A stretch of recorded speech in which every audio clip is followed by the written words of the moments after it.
In this video, we're going to talk about resources. Resources is a powerful tool that allows you to add all different types of information for your students so that they can access it at any point in time that they need to get that information. The resources tool does a number of things. You can organize information in here by folder, you can add individual items to a folder, and those items vary from things like Word documents and PDFs to links to websites. You can even create an entire web page that you can link throughout your Sakai site.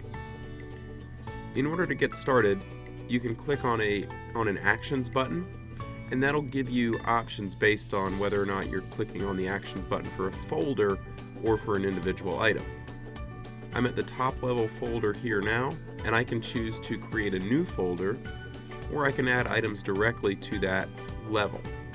Let's go ahead and create a new folder, and we're going to call this folder Websites. We'll create that folder now. Now if I'm ready to add links to websites to this folder, I can simply click on the Actions button and the Add Web Links URL. In order to add a web link, I'll just find the website that I'm interested in. Let's go to the My Brevard site, and we'll copy that URL, and then we'll paste that into our web link area. We can call this something different from what the website is actually called. So we'll just call this My Brevard. And if we need any additional items or any additional details, we can add those as well. Once we're ready, we can go ahead and decide if there's any need to limit the availability of this option or limit the availability of this web link, any other additional details that might be necessary. For most of these things, we can just go ahead and add the web link.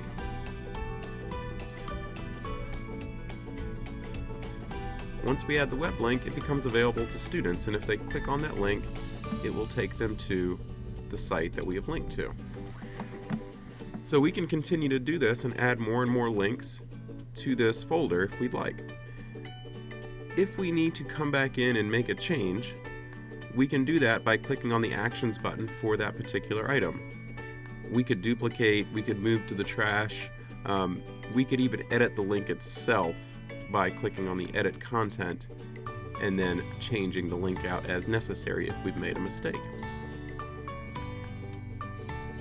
Other options, as I mentioned, include things like adding an entire web page.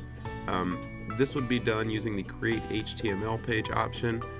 There'll be another video on this that goes over that in more detail. I want to touch on one other item here. If we want to make any of these resources available as a link on the left-hand side menu, we can simply click on the Actions button and make it a web content link. We simply give it a name after that, click the Add button, and now we see that there's an option here on the left side to go directly to that resource.